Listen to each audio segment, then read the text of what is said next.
نحمده ونصلي على رسوله الكريم أما بعد فأعوذ بالله من الشيطان الرجيم بسم الله الرحمن الرحيم إن الله لا يغير ما بقوم حتى يغيروا ما بأنفسهم وإذا أراد الله بقوم سوءا فلا مرد له وما لهم من دونه من وال صدق الله مولانا العلي العظيم وبلغنا رسوله النبي الكريم۔ عقیدت اور محبت کے ساتھ درود پاک پڑھیں۔ اللہم صلی علی سیدنا و مولانا محمد وعلی آل سیدنا و مولانا محمد وبارک وسلم یا رب صلی وسلم دائما ابدا علی حبیبک خیر الخلق کلہم۔ حضرات، یہ آیت جو اس وقت تلاوت کی 13ویں پارے سورہ رعد کی آیت ہے۔ اللہ تبارک و تعالی اس آیت میں ایک اہم موضوع اور ایک اہم عنوان کی طرف اشارہ فرما رہا ہے۔ وہ یہ ہے کہ اللہ تبارک و تعالی کسی قوم کو اس وقت تک نہیں بدلتا جب تک وہ قوم اپنی حالت کو خود نہ بدل دے، اور جب اللہ تبارک و تعالیٰ کسی قوم پر آفت نازل کرنا چاہتے ہیں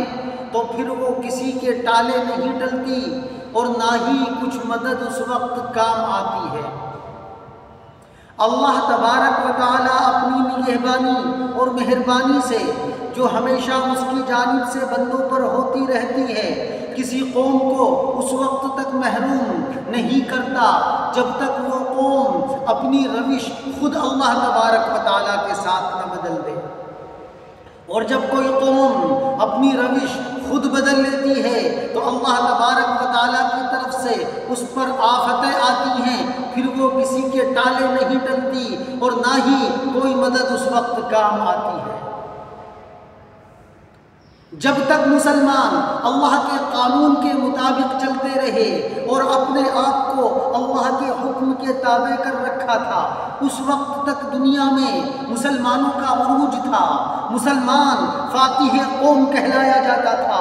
دنیا کی سپر طاقتیں مسلمانوں کے سامنے زیر کے درجے میں تھیں۔ قیصر و کسریٰ کا دبدبہ جو اس وقت چہار دانگ عالم میں گونج رہا تھا، مسلمانوں کا نام سن کر ان کے تخت و تاج لرز اٹھتے ہیں، لیکن جب مسلمانوں میں عیش و عشرت اور خواہشات نفسانی کی پیروی کا سلسلہ شروع ہوا اور اللہ کے احکام اور جناب محمد رسول اللہ صلی اللہ علیہ وسلم کی سنتوں کا کوئی پاس و لحاظ نہ رہا اور اسلامی تہذیب و تمدن معاشرے سے ختم ہوتی گئی، مسلمان ہر طرف سے پریشان ہونے لگے اور آیت کا پس منظر سامنے آنے لگا۔ ان اللہ لا یغیر ما بقوم، کہ اللہ تبارک و تعالی کسی قوم کو اس وقت تک نہیں بدلتا جب تک وہ قوم خود اپنے آپ کو نہ بدل دے۔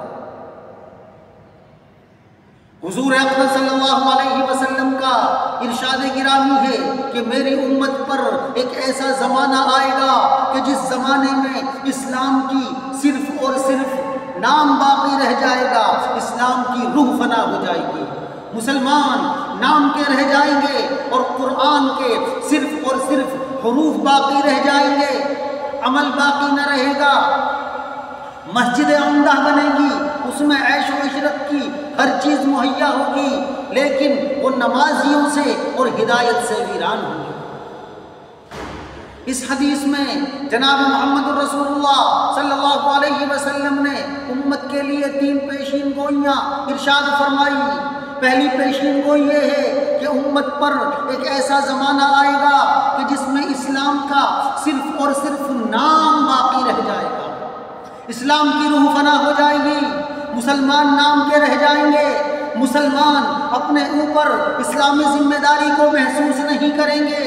جس طریقے سے غیر مسلم نماز نہیں پڑھتا تو مسلمان بھی نماز نہیں پڑھے گا، غیر مسلم جوا کھیلتا ہے تو مسلمان بھی جوا کھیلے گا، غیر مسلم سودی کاروبار میں مبتلا ہے تو مسلمان بھی اس میں مبتلا ہوگا، غیر مسلموں کی عورتیں بے پردہ سڑکوں پر پھرتی ہیں تو مسلمانوں کی عورتیں بھی اس قسم کی عریانیت کا شکار ہوئی۔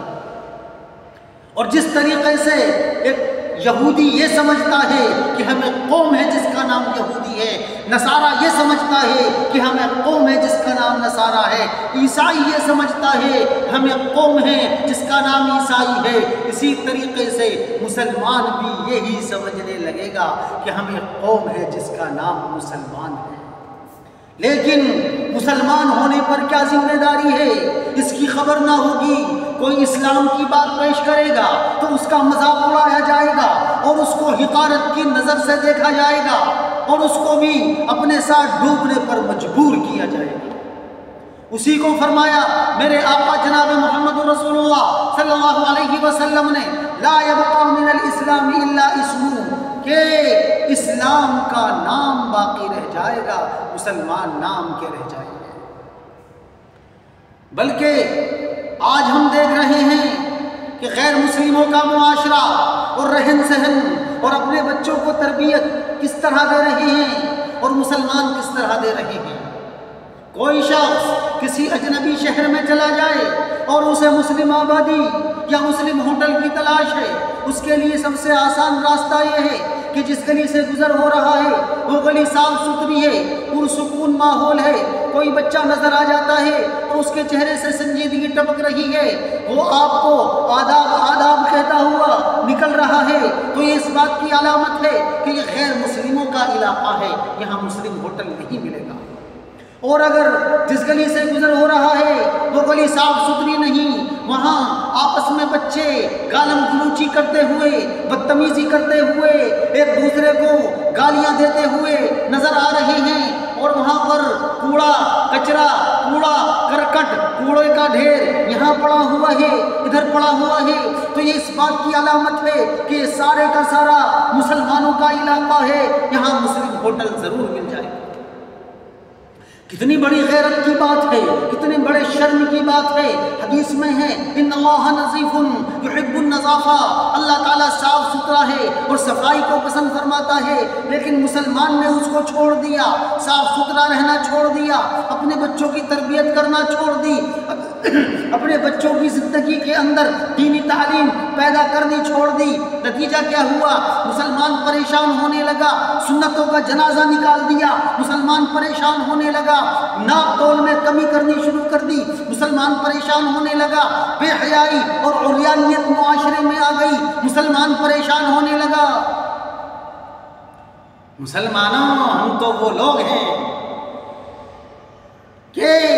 سمندر نے بھی جن کو راستہ دے دیا، اور ہم تو وہ لوگ ہیں کہ پھاڑ کھانے والے جانوروں تک نے جن کی اطاعت کی۔ شیخ سعدی رحمۃ اللہ علیہ ایک شخص کو دیکھا کہ ایک شخص ہے، شیخ سعدی رحمۃ اللہ علیہ فرماتے ہیں میری آنکھ نے دیکھا کہ ایک شخص ہے،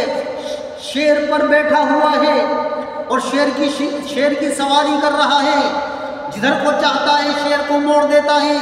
شیر اس کی اطاعت کرتا ہے۔ شیخ سعدی رحمۃ اللہ علیہ نے دیکھا کہ شیر پھاڑ کھانے والا جانور ہے، یہ اس کا فرما بردار کیسے ہو گیا؟ کہا تم نے یہ شیر کو فرما بردار کیسے بنا دیا؟ تو وہ اس صاحب نے جواب دیا کہ اے سعدی تو از حکم داور گردن مپیش کہ گردن نہ پیچت ز حکم تو ہیچ۔ اے سعدی میں تجھے نصیحت کرتا ہوں تو اللہ کے حکم سے منہ مت موڑ، دنیا کی کوئی چیز تیرے حکم سے منہ نہیں موڑے گی۔ وہ مسلمانوں یاد رکھو، جب ہم اللہ کے حکم سے منہ موڑیں گے، اللہ کی اطاعت و فرما برداری نہیں کریں گے، اللہ کے احکام کی بجا آوری نہیں کریں گے، ہم نبی کے طریقے پر زندگی نہیں گزاریں گے، تو پھر ساری دنیا کے ہم غلام بن جائیں گے۔ اسی لیے اگر کامیابی ہے، اگر کامرانی ہے تو فرما دیا دین میں کامیابی رکھی ہے، اللہ تعالیٰ نے نبی کے طریقے میں کامیابی رکھی ہے، اگر کامیابی ہے اللہ کے احکام کی بجا آوری کرنے میں کامیابی ہے، اور اس کے خلاف اگر ہٹو گے تو ناکامی ہی ناکامی ہے۔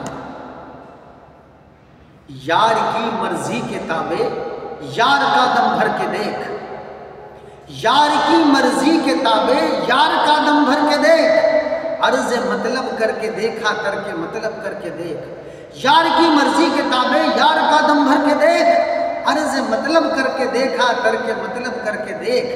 یار اپنا ہے تو اپنی ہے یہ ساری کائنات، سب کو اپنا کرنے والے اس کو اپنا کر کے دے، اس کو اپنا لو، کامیابی قدم چومے گی۔ اللہ تعالیٰ عمل کرنے کی توفیق عطا فرمائے۔